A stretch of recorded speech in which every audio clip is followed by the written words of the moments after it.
Very nice. Go ahead and get these lines attached. This one's got a oil cooler and a trans cooler built in, so you gotta make sure when you order it, you get the right one. So while Mark's finishing up that radiator, I'm gonna go ahead and get the fan blades installed on this new clutch that we got here. So if you're ever not sure which way your fan is supposed to go, you just wanna look and see how that lines up with the fitment on the clutch here, and that lines up with the bolts. So it's gonna go on just like this. All right, now that we got that done, let's go see how Mark's doing up front. How's it going up here? Oh, perfect timing. Awesome. Got all the cooler lines attached, got the heater hose on there, got the lower hose already on there and tight. So once you get that on, it's just from there up, this thing will be ready. I'll go get the coolant. Let's get her done. With the fan and clutch in place, we can reinstall the belt. All right, and then with a belt like this, if you've got a pulley that has a little bit of extra room, you always want to look straight down the belt and make sure it's riding straight. Time for the upper shroud, followed by the upper hose.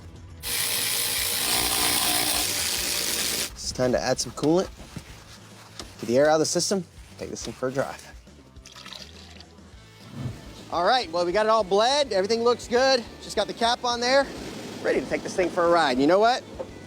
I'm gonna let Eric drive.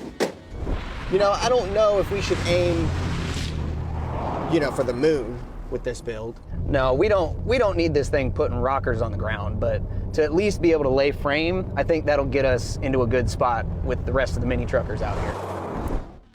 We're starting with our S10 in completely stock form with its coil spring independent front suspension and leaf sprung rear. Up front, we're gonna modify and plate the A-arms, ditch the springs and shocks, and in place of the coil spring, we're gonna install the airbags. Remote shock mounts will finish it off. Out back, we'll ditch the leaf spring setup and install a full back half bolt-on 5-link kit with bags. Out back, we're gonna make room by sectioning the bed to allow the axle to tuck up in between the inner wheel tubs. Then we'll box it all in. Inside the bed will be all of the air suspension supporting components like the compressor and tank. We'll be installing a subwoofer box in the bed along with supporting amplifiers. And to carry the sound into the cab, we'll do a blow-through. Inside the cab, our S10 will get a pair of bucket seats and custom console, which will house all of the controls for our stereo and air suspension. To finish it all off, we'll top the bed with a tonneau cover, add a custom grille, and then give our Mini a custom paint job to make it stand out in true mini truck fashion. Lastly, we'll add a set of billet wheels and matching tires before we take this thing out for its first outing as a proper mini truck.